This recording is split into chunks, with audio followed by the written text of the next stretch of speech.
this is where I realized we forgot to talk about a bit before we started recording. This is one of the best movies I've ever seen. That'll do it.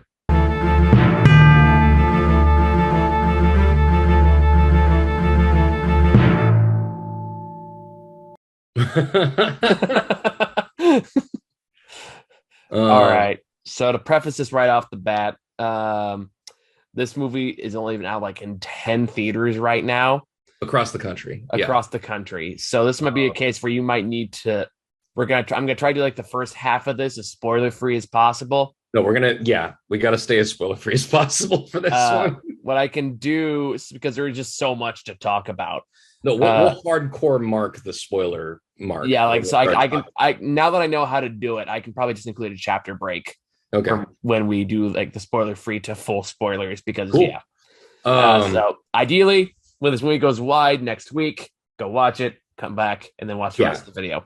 it's been on limited release for the past week. Today was the last day it was in theaters, and then it's not in theaters for another week. And then on April 8th, it's going to be the wide release. But from what I'm hearing, that wide release is still not going to be that prominent. It's going to Which be is treated like an stupid. indie film. Brief Uh, addendum. Go ahead. Reef addendum. I said brief addendum. Oh, I thought you said reef addendum. I'm like, what?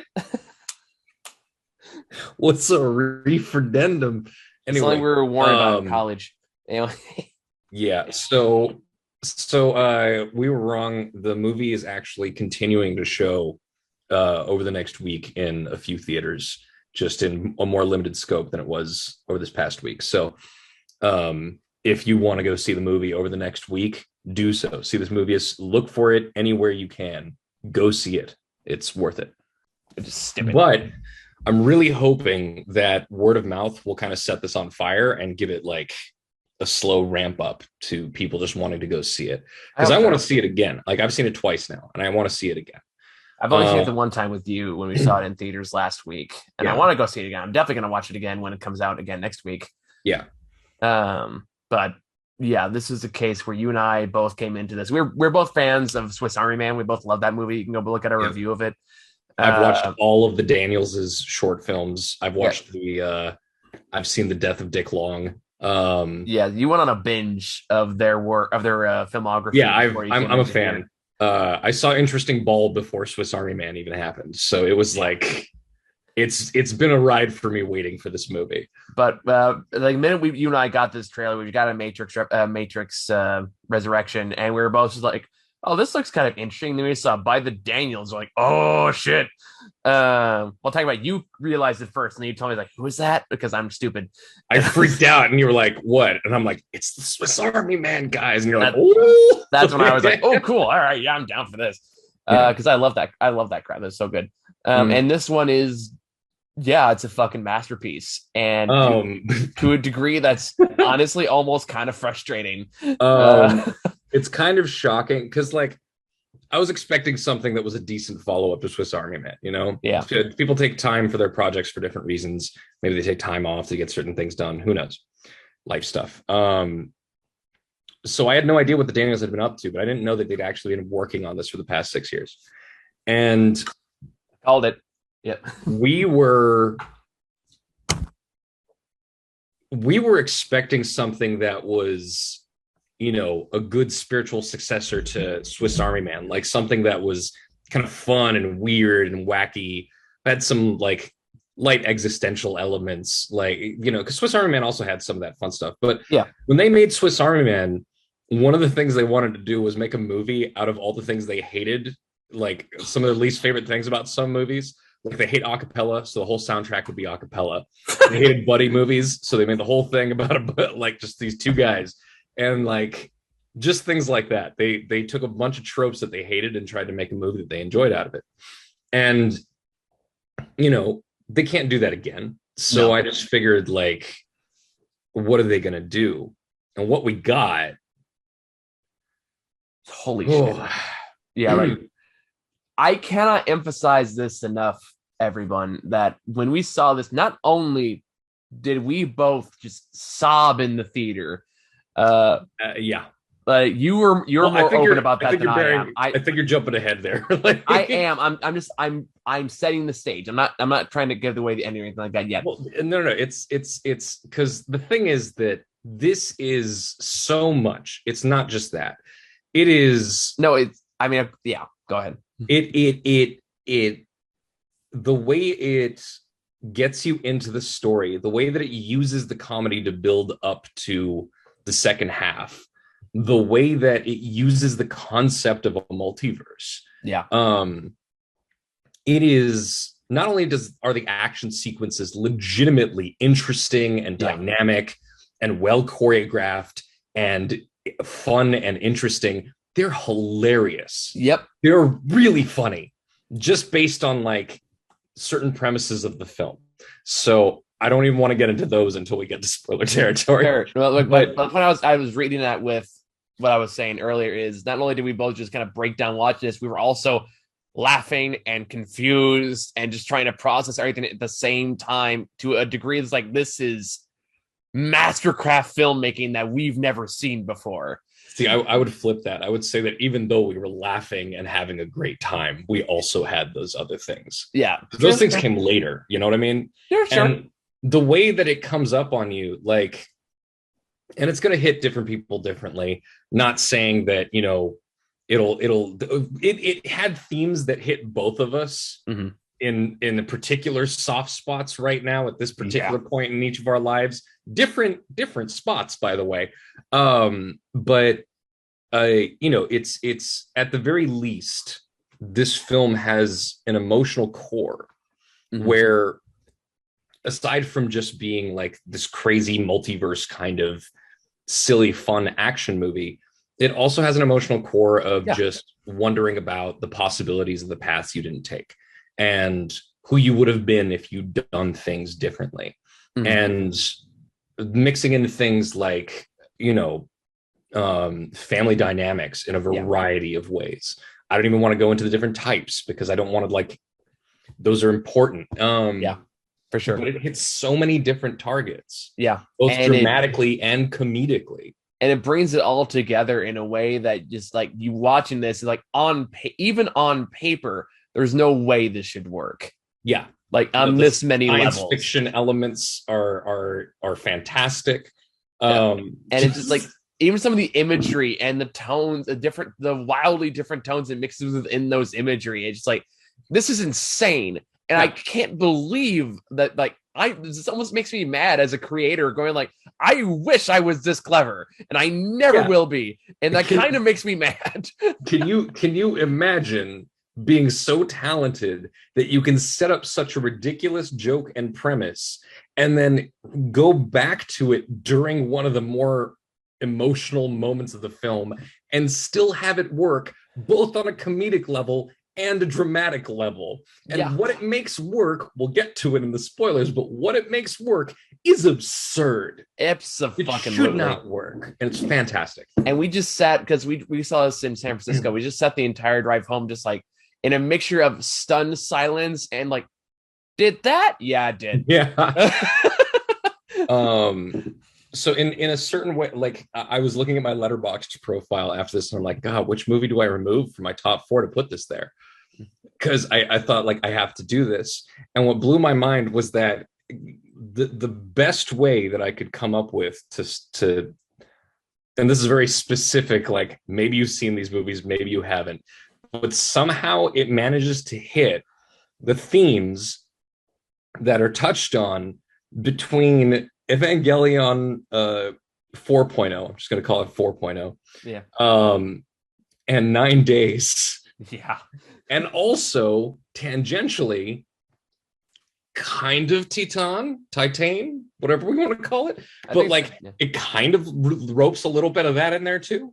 And like it's weird how it manages to do what those movies do while still being more accessible and being honestly more entertaining in a lot of ways and way funnier. What blows my mind is that this is not just a comedy, but it manages to be one of the funniest comedies I have ever seen.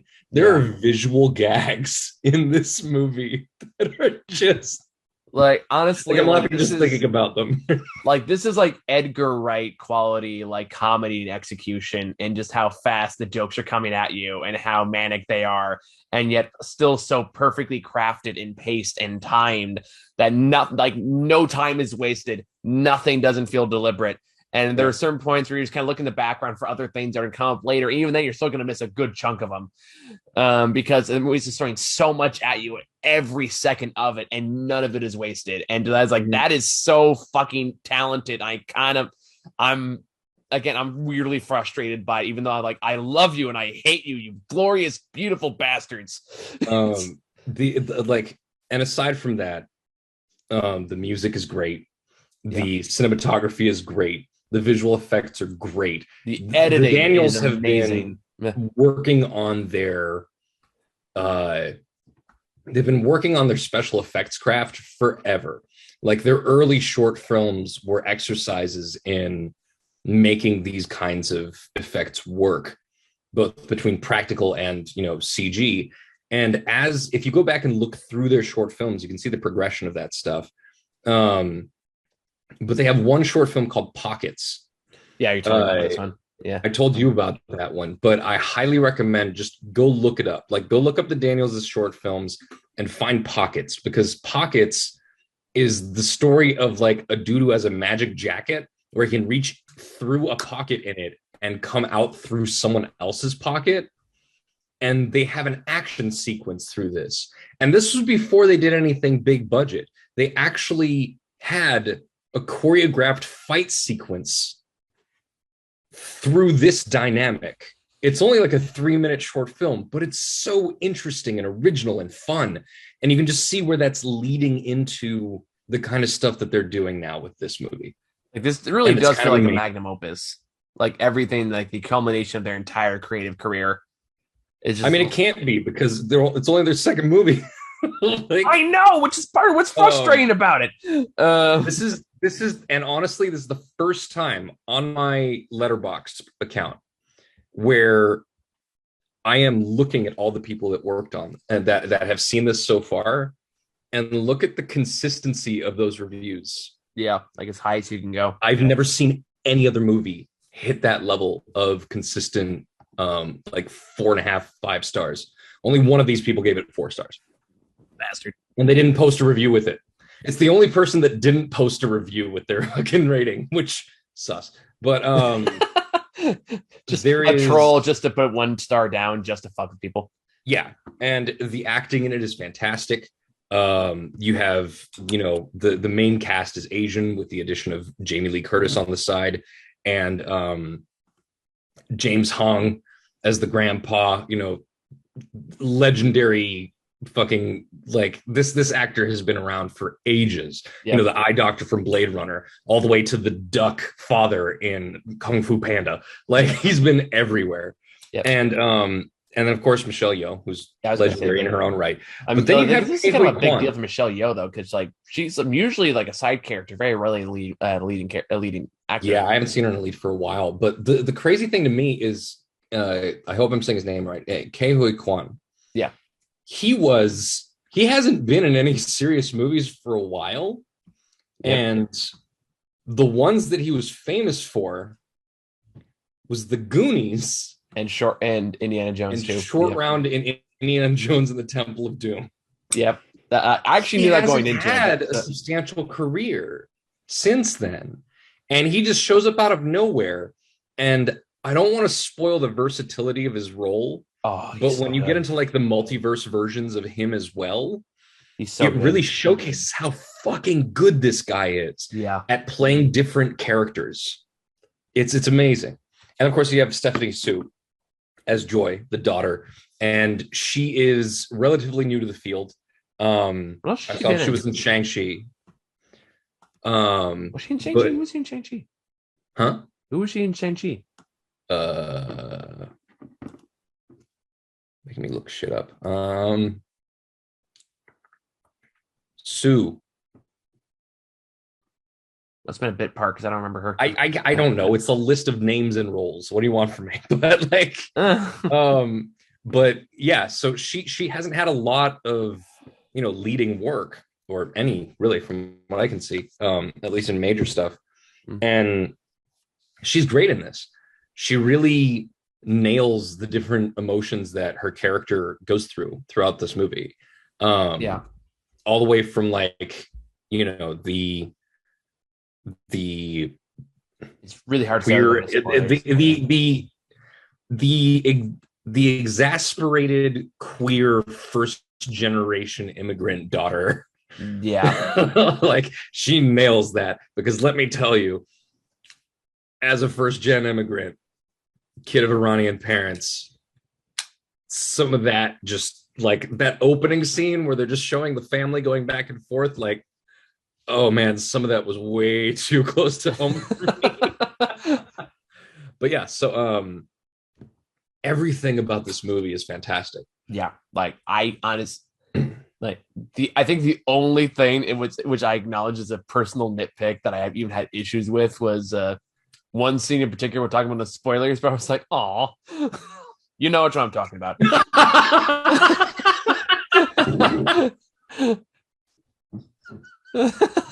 And for context, I loved that moment. I thought it was so funny. It is very funny, but it just, again, like I said, the execution of it is so funny. it is very funny, and it's not a bad scene. But for me, just my Like my the personal editing, hang up, we're just like, oh, no, I know we'll get to it, but like just the editing and like the camera shots that they chose, and the it's sound just effects. such a well constructed scene. It is. Oh man, but so It's a yeah, masterpiece. Like I can't really can't. It's a like it's a nearly flawless film. I'd say it's a perfect movie. Yeah, like it's as close as we've gotten to one in a long fucking time. And it's the thing where, like, after we got out, I started thinking about it. I'm like, okay, I need to give myself some distance from this before making a real call, but this might be one of the best things I've ever seen. Yeah, I remember I've never driving seen back something. and just like Yeah. the first time we like got the conversation going, we just very randomly go like, "Mother, did this do the same thing that Nine Lives did?" It's like, yeah, it did, because I was thinking the same fucking thing. And it manages to pull off. It may not, you know, there are other movies that may get deeper into drama Sure. or character development and stuff, but the way that this movie uses the concept of the multiverse to tackle its themes and like handle its character development and handle like eventually lead into straight up existential shit. Oh yeah. Like really big existential shit. We're talking about shit like not just like paths not taken, but things like depression and suicidal ideation. Mm-hmm. And like it hits those. It doesn't go the deepest into it, but it does them just enough, just right. I mean, it's also They're just not wasted. They're not taken lightly. Yeah. It's also just tip of the iceberg. There's also like philosophies on life and how you approach it. There's how Exactly. techniques about how to survive, wanting to be understood, needing to be seen. All these kind of things play a big part into it. And again, like it really is. It feels like a little bit of everything, but what it does is so masterful and so well crafted, and so knows exactly what it wants to be in any given moment that it never misses a beat. There's no moment in there when it wants to be dramatic or funny where it misses the mark. Yeah. It just doesn't. And go ahead. I was pretty much done. I was kind of vamping. Go ahead. The thing that this does is normally when a movie tries to be so many different things, it doesn't know how to put them together in a way that's good. And this manages to be so much more than the sum of its parts. And it executes every component not just very well, but in a way that complements all the other ones properly. Yeah. And that is truly the genius of this movie. This is a brilliant movie. Yeah, I was just going to say that same thing. Yeah. And it's amazing because not only is it brilliant in all of these ways, but it also manages to be brilliant at stupid comedy. Yeah. There is stupid comedy in this movie. There is like lowbrow, crass jokes. They're not everywhere, but they happen. But when they do happen, they're handled so well that we were just... I can like think of like 3 examples off the top of my head. Yeah. Yeah, no. Yeah, we'll get to it. But I don't know. I don't like this 10 out of 10. Easy for me. Yeah. Like Like this is no question. I think there's such a weird parallel around this time last year after we saw Sia's music going like there's no way anything's gonna be worse than this. It's Yeah. not gonna happen. And then for like we're complete opposite now. We're like, there's no way anything's gonna be better than this. It's Yeah, not gonna happen. I really doubt that there's going to be something that tops this. Like I can't, even if you think that another movie does a particularly thing better or deeper, this movie did so much more really, really well. Yeah. So yeah, I gotta give this movie those props. So Yeah. No, it's nearly perfect. So with yeah, that, spoilers. shall we? Spoiler alert. So wait till Spoilers. next week. Go watch the movie. Come back and then make all the comments and likes and help the algorithm boost this video up. So, Unless you've somehow managed to see this movie as well, in which case, hey, welcome to lucky the club. you, Yep. hang around. Apparently, it's had a really good like retention rate so far. Yeah. No, have you looked at the ratings on Letterboxd? No, I have not. It has a higher average rating than Parasite. Now, granted, Parasite has over 1 million reviews ratings on the site. It blew the fuck up. But this has a better ratio. And as of the last time I checked, I think it had over 9,000 ratings. Damn. So that's pretty solid considering the small number of theaters it hit. And also it hit it set a record, I think, per theater revenue. Nice. All right, cool. So that's good stuff, very promising. I'm very hopeful that this is going to do the thing where word of mouth gets people's attention and gives it a longer life in theaters and really just gets it what it deserves. At the very least, it's definitely gonna hit cult status. But yeah, I want to show you something. All right. So from this point on, spoiler alert, you warned. Yes, spoilers.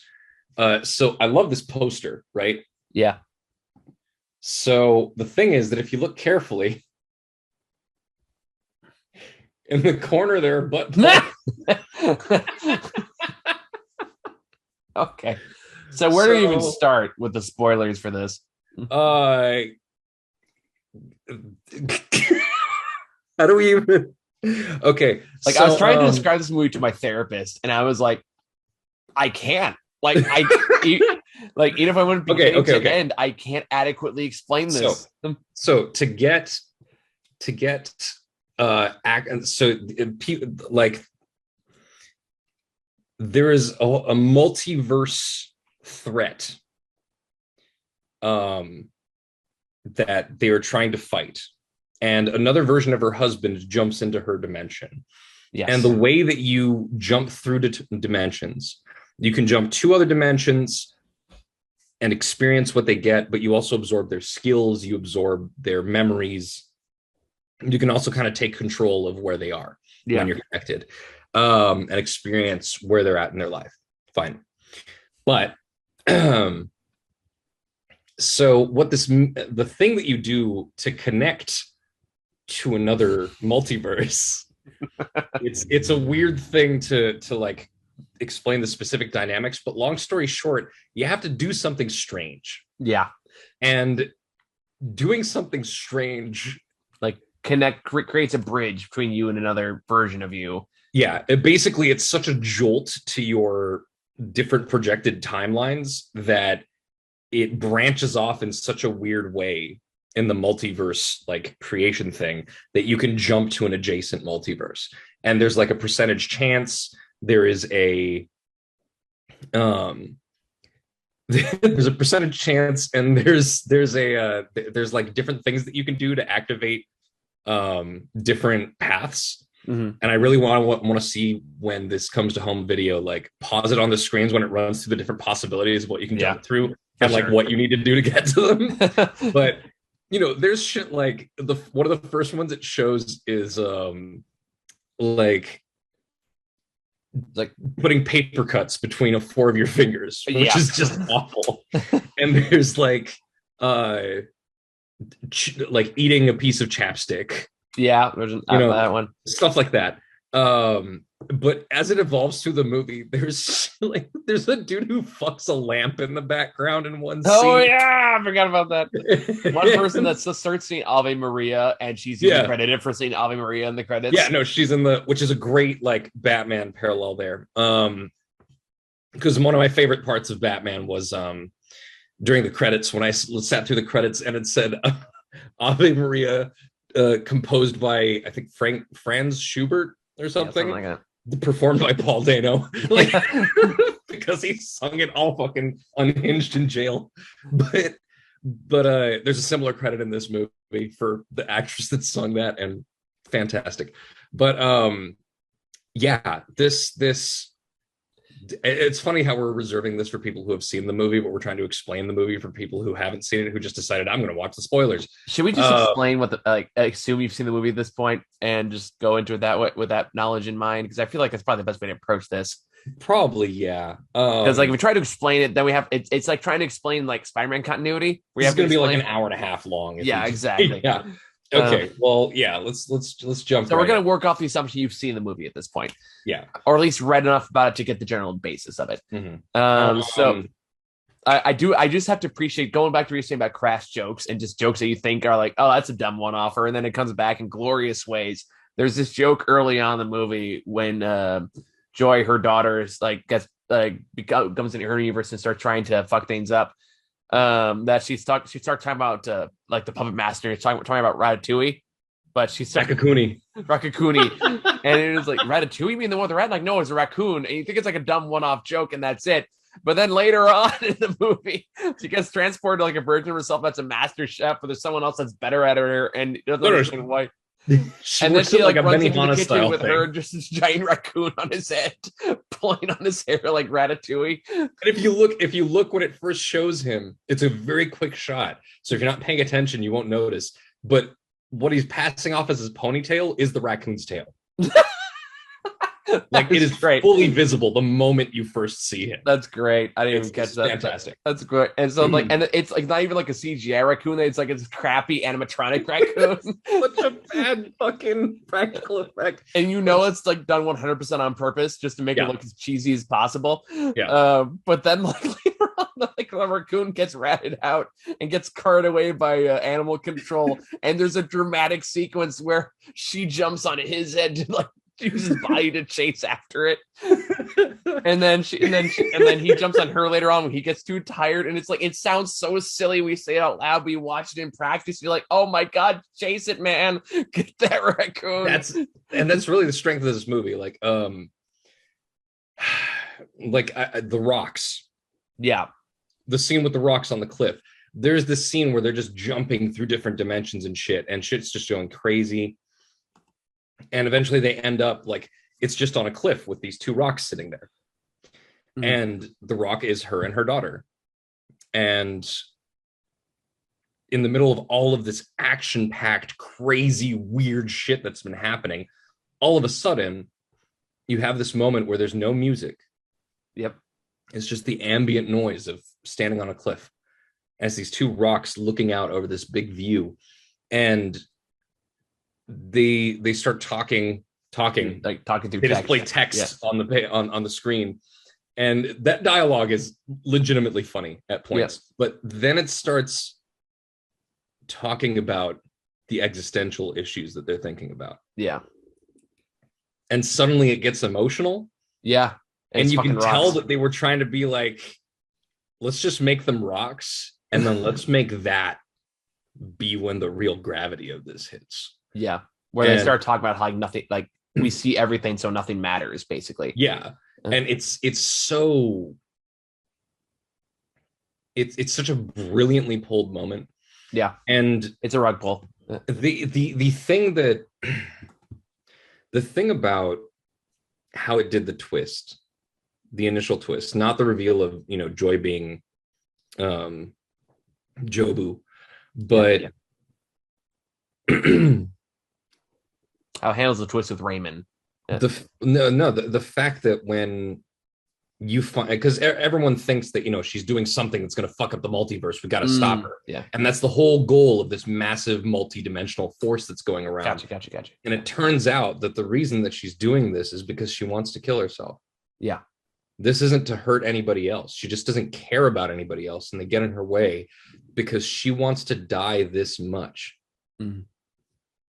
And it's so poignant because there's another side of it, which I don't know how intentional it is, but the whole thing of her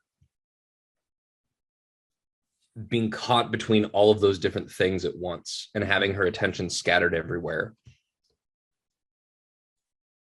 There are parallels, in my mind at least, to having some kind of neurodivergent condition, like ADHD or something. Maybe. Where you can't just be in the moment. You can't just exist as you are and be happy. You can't just and there's just so much noise all the time that you just want it to stop. Or even if you're just dealing with something like chronic depression. And part of the crux of the emotional core of the movie is how, her mother is also dealing with that kind of depression in a different way. And the way that the dynamic evolves between the two of them regarding the topic of depression and suicide, it really meant a lot to me. Yeah. There's a lot of really authentic stuff coming up in the middle of how this movie handled all that. It's really beautiful. Yeah. And I think to add on to that, I think a big part, the other reason why she's going across all these multiverses and why she's trying to look for her mom is because at the end of the day, she wants to feel heard and understood. And it's constantly the whole point is she's trying to get her mom to be like her, who can experience and be in all universes all the time. So that way she's like, this is what my life is like. This is my experience. And I am desperate for you to understand that. And I think especially there's also queer coding there too, in the fact that her mom is also very judgmental about the fact that she is queer in this film and denies that to her father. And I find it interesting because this movie, instead of choosing to pursue, God, what was her fucking partner's name? The really sweet girl. Yeah, I know what you're talking about. I do not know her name off the top of my head. Becky, yeah. The fact that she doesn't go for Becky as her partner. Yeah. She goes for her mom. Yeah. There's something about that. There's a lot about this family that's about pain and being seen by your loved ones and your family. I think I can only speak for myself on this, and I think it's part that resonated with me personally. Outside the obvious context, which is public knowledge now, so I can talk more about it. My mom passed away a couple months, about just under 2 months ago. So a lot of it, for me personally, really felt I think, especially when you've had a strained relationship with your parents, there is just that part that just wishes so badly that you can almost force them to see you and recognize you in the ways that they never would. They either refused to or just couldn't because they just had no context. And I think there's a lot of that in this movie. And that's what resonated about Joy's arc, the movie. I can't remember the other name, so I'm going with Joy. Is Jobu. Jobu, yeah. Jobu is that Becky? I'm just gonna go with Joy. Is that frustration and that anguish of just almost just begging with your parents, who are supposed to be your caretakers, the one to give you life, and they're supposed to be your entire world, and just saying, just see me, for the love of God. All I want you to do is just see me. Just want them to understand. I just want you to understand and accept me. Validate your experience. Because so much of their life is spent telling you what you're supposed to be. Yeah, but it's but just acknowledging that your experiences are different and that you are a different person and that that's valid and just as deserving of love and acceptance. Yeah. And so for me, that was a big piece of it for me, because God knows that's a struggle I've gone with my parents over the years. And I'm grateful that I was able to even establish even a piece of that with my mom before she passed. And I don't think I remember getting there with my dad.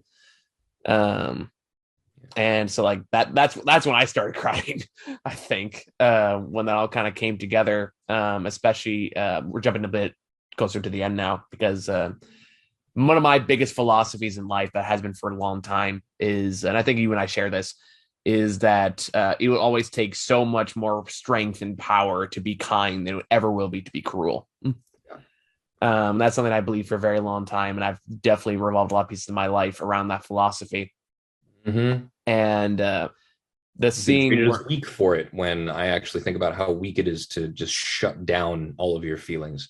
It's incredibly weak, but it's so easy to present that as power. And I think that's a big arc for the movie, is that violence and cruelty is seen as the powerful way forward. But the juxtaposition they put with Raymond's character, when he has to explain in one of the other versions of him, that's like, being kind is how I learned how to survive. That is how I learned how to get through the world. And like, that's not weakness, that's strength to do that. Yeah. Which leads to her culmination of her realizing that he's right. And that cruelty is not going to say being authoritarian, like authoritative, whatever, isn't gonna fix this. That's not gonna help save what actually matters. And it's through embracing that and accepting people's odd quirks and ends that ends up saving the day. And to me, that's a very powerful message, and something I hope becomes more normalized as we go forward. And I love movies like this that send that message, because to me that is so fucking important. It's something that a lot of people just dismiss.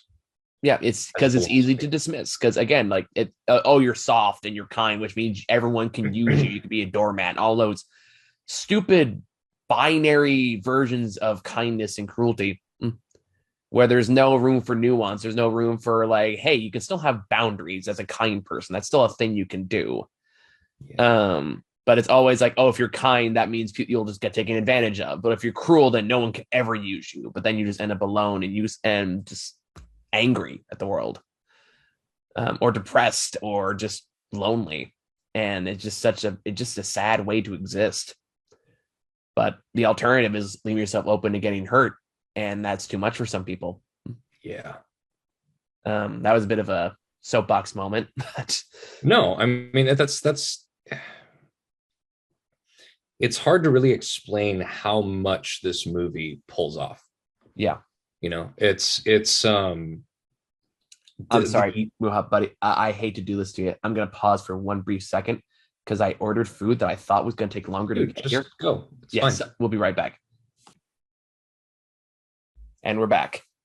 All right. That was a particularly long break. We're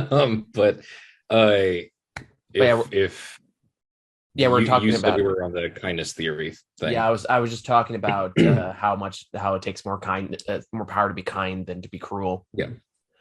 Well, it's interesting, because I also find myself as someone who strives to be kinder constantly, like without making themselves vulnerable through it, because there's always, I think every particularly kind person goes through that part of their life where they're too kind and they get taken advantage of and they get hurt. And it takes a lot of work to balance out the kindness with the fortitude and the social awareness and the emotional intelligence that it takes to not get hurt constantly. Because people will walk all over you. I think there's definitely a fine line though with that, because I think kindness does require a level of vulnerability. No, exactly. But that's the thing, it's where to make yourself vulnerable. And being hurt is gonna happen. It's inevitable. Of course. I think it's more like when cruelty is often just feels like a shortcut to just trying to acknowledge that the painful moments don't matter, because whatever, it's all about me, or whatever the case may be. If you're creating the moments that cause pain, they don't hurt as much because you're still in control of it in some capacity. Sure. Kindness, and also you're the one to be offensive instead of taking the damage. Yeah, it basically becomes a self-fulfilling prophecy. where A it's like, lot of toxic masculinity is built around this concept. yeah, you and Um, I are very familiar with that. Uh, but the thing about that for me is, I you know, I struggle with the dichotomy of being a kind person and um the nihilism of the yeah, depression and the trauma and all that stuff. yeah, And the fact that like a lot of the time, if I have suicidal ideation, it comes from just, it's not that I want to die, it's that I want the pain to stop. yeah, I want things to just be quiet. Um, I want peace. yeah. And in a way that I just can't get generally. Um, and that's where disassociation comes from. That's where addictions come from. That's what, you know, dopamine chasing, all that kind of stuff comes directly from that kind of stuff. So the way that this movie, in its later parts, straight up like there, because there's that good portion in the middle part of the movie where it goes into the nihilism and the suicidal ideation. It goes into the revelation of nothing mattering. Yeah. But then it counters that um with God, what's Raymond, I think his character's name was. is it Raymond? I don't think it's Raymond. I'm pretty sure it's Raymond. I could be wrong. We could be, but let's not. Damn it, come on. But his character, oh hey, another one of my friends just gave it 5 stars. Waymond. I was close. His name is Raymond, but with a W. It is Waymond. It is Waymond Wang. There's nothing I can say about that. We're moving on. So yeah, so It is Waymond. That's Wow. so ridiculous. So yeah, the difference between, you know, Waymond and Joy, their perspectives. It's This is what hard this to movie say. fucking does. You're talking about suicidal ideation and life philosophies and just like You're giggling over perspectives Waymond. and ways of approaching the world, and you can't get over Waymond. I'm hunting for Waymonds. Like just Everybody hates Waymond. everybody loves Waymond. Just go Elmer Fudd for the full rest of this fucking review. But Probably horribly racist. I have no idea that's a real name in Asian culture. I have no idea. Look, all we know is that it's the name in the movie. And I'm just gonna take it as an Elmer Fudd kind of thing. All right. Because if it was racist, it would be doing the whole thing where, you know, people make fun of, you know, switching the R's and the L's or whatever. Good point. Yeah. I've never heard, you know, an R being changed into a W. That's just ridiculous. So the Daniels just thought Waymond Wang was a really funny. It is a really funny It is thing. really funny. But yeah, so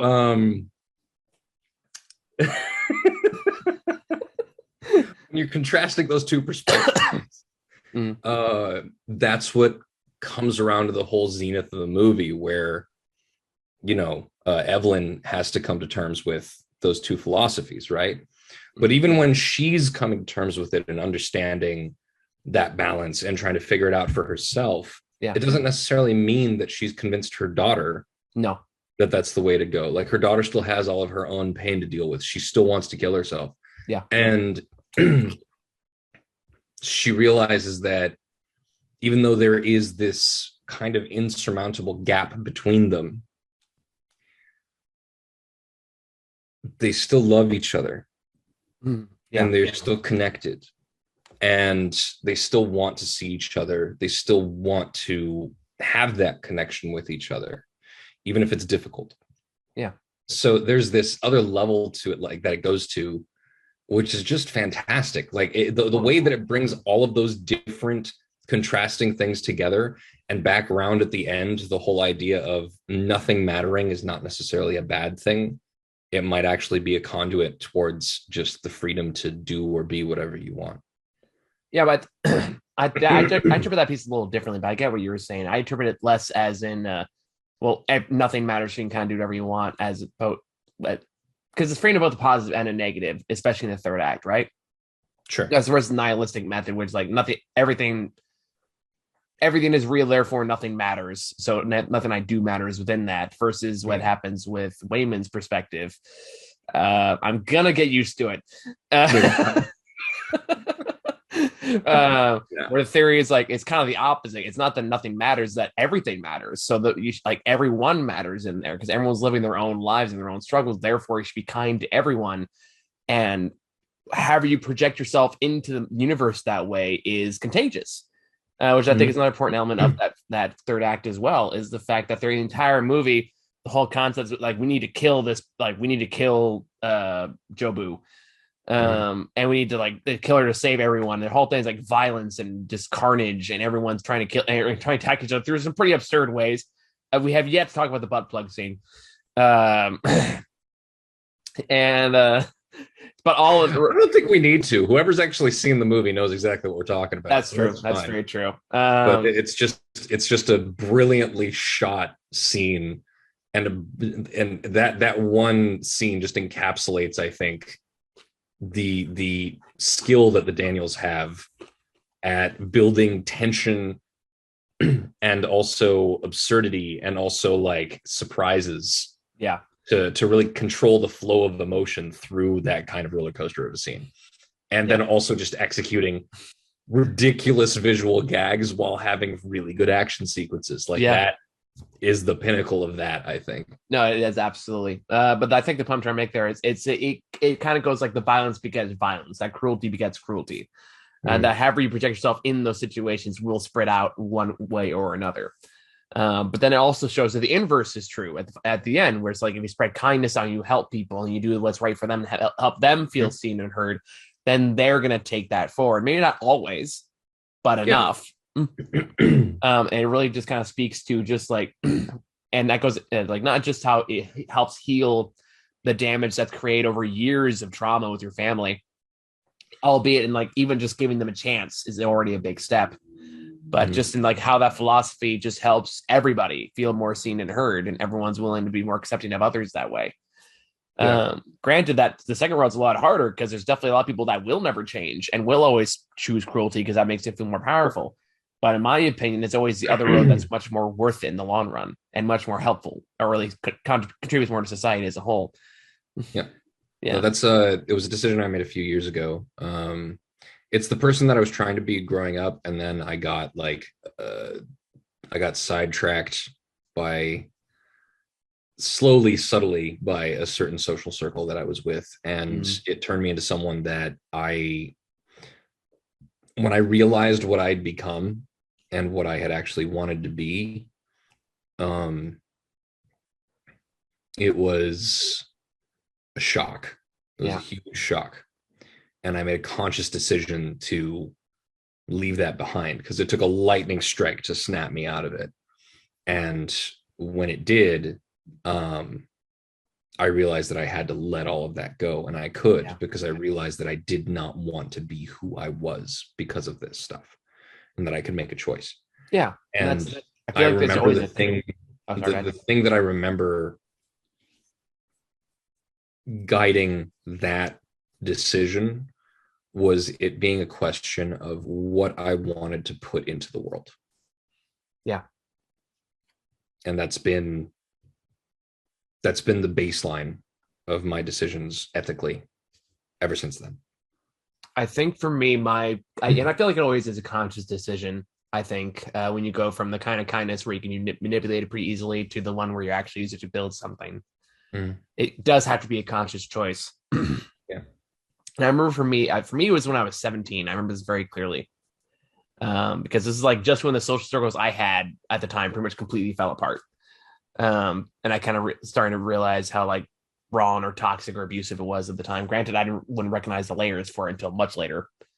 But I just remember being in the community college campus and just being like, I have never felt this lonely, this miserable, and just this depressed ever. And I don't want anyone else to feel that way. So for me, it became a very conscious decision to be, I want to be the person that I needed in that moment. so I can be that for somebody else and help them out of that same place. Yeah. And that's been very much the modus, the method for which I have tried to live my life. Granted, I can still be a jackass. But I think we all can. No one has full control of that at all times. no. We're all rascals in some way. Yeah. But I think the point is what you strive to be. Yeah. And it's funny. The willingness to grow and learn better. It's funny because I just finished reading this book by Mr. Rogers. It was a biography. I think I told you about it. By Mr. Rogers? No, it was like by a friend of his about Mr. Rogers. Okay.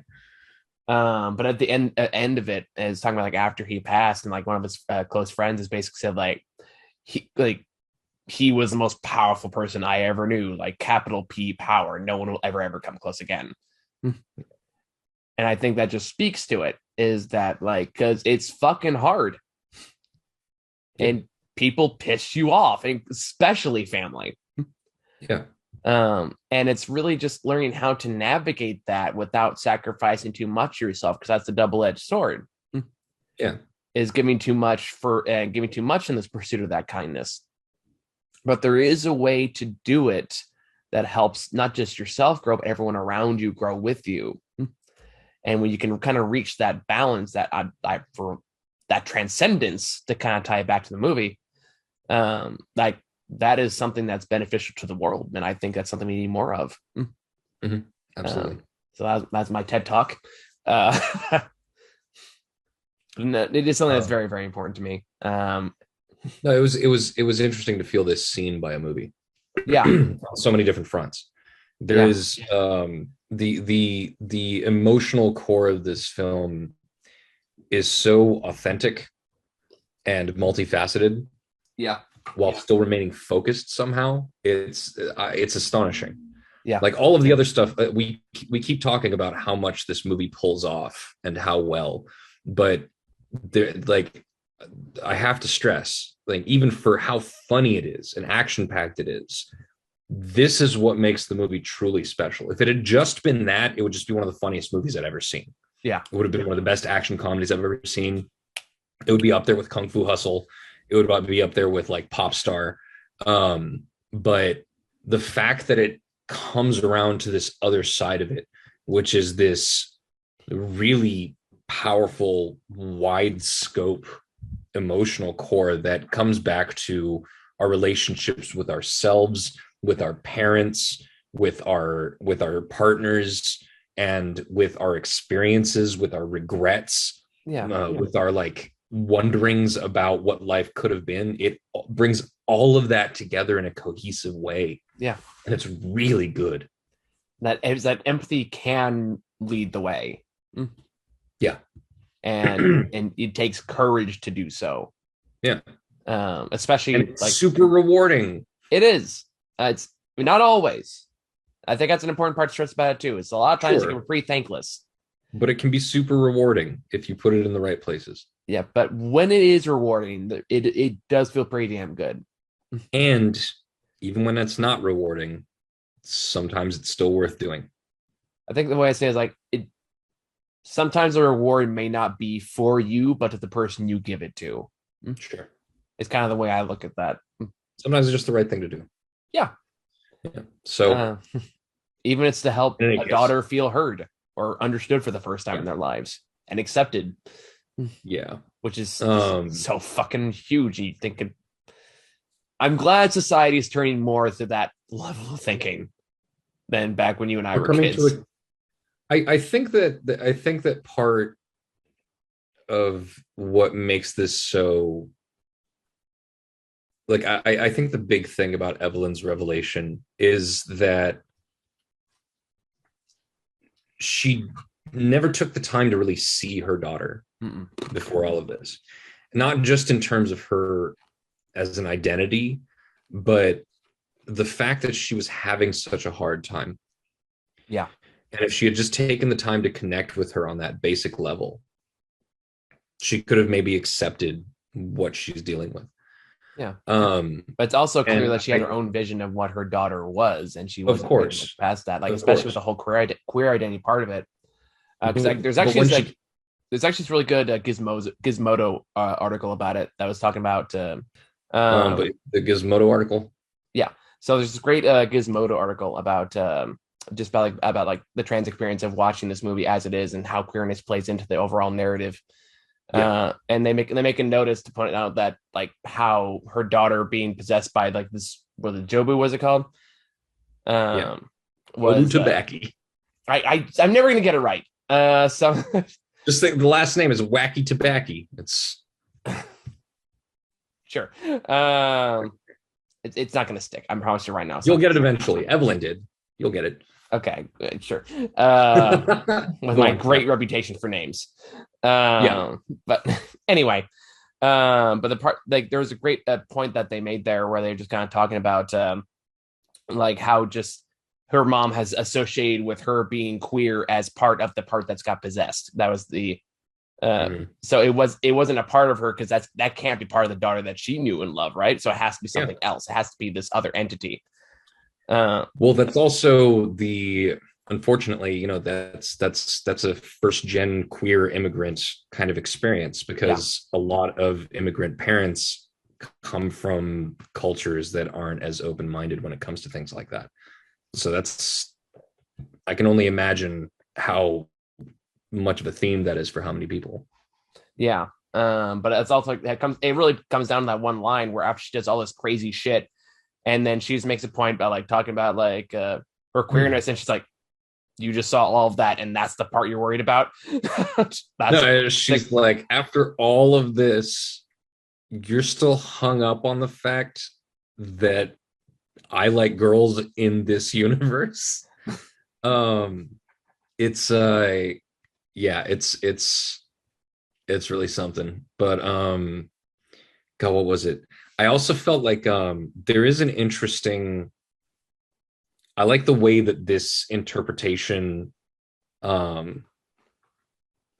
I like the way that trans narratives are being built and queer narratives in general are being built into like I really enjoyed the Renegade cut. They did a video on why The Matrix Resurrections is so good. Yes, it's a very good video. I've seen it too. That video is fantastic. Go check it out if you have not seen it. It's by the Renegade cut. It's called The Matrix Resurrections is beautiful or gorgeous or something like that. I think it's beautiful. Yeah, it's beautiful. And it's just a really, really good video about the trans meta narrative that's built. Continue. Glitch of the Matrix, perfect timing. But the way that they are finding ways to integrate, you know, the queer side of things into the movies, because in this movie, the queerness is part of her identity that is not accepted. You know, especially from the immigrant perspective, but it is not her entire identity. And while it is something that's touched on, it's not the centerpiece of her story or her character. It's just part of her. And I really appreciate that portrayal of a queer character. Yeah, absolutely. I don't have much to add on beyond that. Yeah, no, there's so much to talk about with this movie, and I think that's a pretty natural wrapping point. Yeah, we could go. There's some. Oh wait, no, you have to talk about the scene that bothered you. Because you grew up with Pomeranians, right? I did. I didn't get to choose the breed. It's just one of those things I got stuck with. So like, I have a soft spot for them, little yappy shits. But there's this the weaponized Pomeranian. There's this person where character just starts using a Pomeranian on a leash like a fucking martial arts weapon. I forget what they're called. No, I just love how like she goes like, yeah, and then it cuts to a close up of the cotton Pomeranian going, like, it just uses the Pomeranian as a weapon, and the Pomeranian just gets the leash gets cut, and the poor dog just flies out. Slow motion leading up to that, just the slow motion of her like zapping into another multiverse and getting the Benihana skills and having the little raccoony side thing, and then like coming back to her and her just doing the slow motion duck and from above and the slice, and it just cuts to like normal motion of the dog just going. Like, it's so good. Oh, poor dog. It's amazing comedic timing. It's absolutely stunning comedic timing, and It's one of the many absolutely pitch perfect funny moments in this movie. Look, as a film goer, I can appreciate the comedic timing. It was very funny. No, I As know someone who grew personally up it on was for you. as someone who grew up with those little fluffy bastards, I was like, oh, look Yeah. at full tight you. So yeah. I just remembered you Pomeranian. said that. I wanted to close that loop before we cut this off. So No, that's a good put. We'll yeah, wrap up there. So yeah, awesome everything, movie. everywhere, all the time is a masterpiece, and Yeah. nothing's gonna top it this year. I think it's pretty safe to say. All at once. Yeah, Everything everywhere all at once. yeah. Man, you and the names, huh? I am a face person. I do good with faces. The I do movie not do has good no with face. It's a movie. it's still the name, and the name is confusing sometimes. Just like I like that Wayland. the abbreviation for this is EEAAO. For some reason, E-I-E-I-O started playing in my head. No, exactly. Exactly. Knowing Daniels, I have to wonder how much of that is by design. It could very well be. I don't know. It's a wacky fucking thing. But this is going to be examined in film schools in 10 years. I'm calling it. this is a fucking masterpiece, absolutely. So Yeah, I think it's all that's we it. got. Thank y'all for watching. See y'all later.